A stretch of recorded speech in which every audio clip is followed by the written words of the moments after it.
देवभूमि के लिए दुर्भाग्य है कि आज देवभूमि में चाहे हिस्ट्री सीटर हो और चाहे मर्डर करने वाले हो, उनके लिए एक सुरक्षित जगह उत्तराखंड बन रहा है।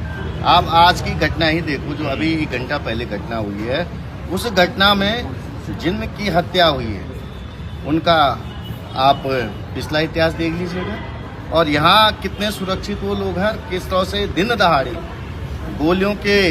गोलियों के माध्यम से तमाम लोगों को मारा जा रहा है। ये देवभूमि के लिए बहुत अच्छा दिन। मैं माननीय मुख्यमंत्री जी से कह सकता हूँ कि आप लगातार देवभूमि के वातावरण को सुधारने की बातें कहते हैं, हर जगह कहते हैं, लेकिन मुझे लगता है कि जितनी हत्याएं, जितने बलात्कार, जितने मर्डर और जितने अनैतिक काम उत्तराखंड में आपके शासन में हुए हैं, आपके राज में, और मुझे नहीं लगता कभी हो, चाहे वो खनन हो, चाहे वो जमीनों के मामले हो, चाहे वो हत्याओं के मामले हो, चाहे महिलाओं के बलात्कार के मामले हो, चाहे सुसाइड के मामले हो, चाहे किसानों के सुसाइड का मामला हो, ये तमाम, और चाहे बेरोजगारों के साथ जो अन्याय हो रहा है उसको लेकर के इतनी घटनाएं इस प्रदेश में कभी नहीं हुई। आज प्रदेश की स्थिति बदहाल हो चुकी है। प्रदेश की जनता आपसे मुक्ति चाहती है, और मुझे लगता है कि बहुत जल्दी इस प्रदेश की जनता यहाँ पे कांग्रेस का राज लाएगी, और ये प्रदेश कांग्रेस के राज में विकास की ओर जाएगा, शांति की ओर जाएगा। जो प्रदेश का मूल स्वरूप है उसकी ओर अग्रसर होगा। भाजपा कमजोर विधानसभा सीटों पर कार्य योजना बना रही, ये योजना इसलिए बनाई जा रही है कि कहीं ऐसा तो नहीं लग रहा भाजपा को कि 27 में उनकी जमीन खिसक रही है? देखिए, भाजपा केवल और केवल चुनाव की कार्य योजना बनाती है, वो जनता के विकास के कोई योजना नहीं बनाती। मैंने कहा तुष्टीकरण के बजाय स्कूलीकरण कर दे भाजपा, लोगों को शिक्षा देने की बात कही।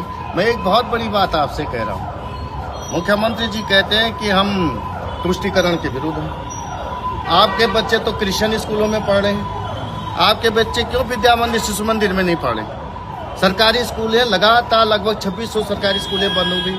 आप स्कूल नहीं दे रहे, शिक्षा नहीं दे रहे, रोजगार नहीं दे रहे लोगों को, और आप केवल और केवल बयानबाजी करके अपने चुनावों के लिए पूरे प्रदेश को लूट लिया है। मैं आज भी आपको बता रहा हूँ, ये देवभूमि जो है ये आज ऐसी स्थिति में हो गई है कि इस प्रदेश में इन्होंने इतने शराब का चलन चला दिया है, इतना पैसे का चलन चला दिया है कि आम जनमानस के लिए चुनाव लड़ना मुश्किल हो गया, क्योंकि इनका केवल एक सोच है कि जनता को लूटो और केवल चुनाव जीतो। ये इनकी रणनीति है, लेकिन इससे प्रदेश का भला होने वाला नहीं, देश का भला होने वाले हम सीमांत जनपद और सीमांत प्रदेश के लोग हैं।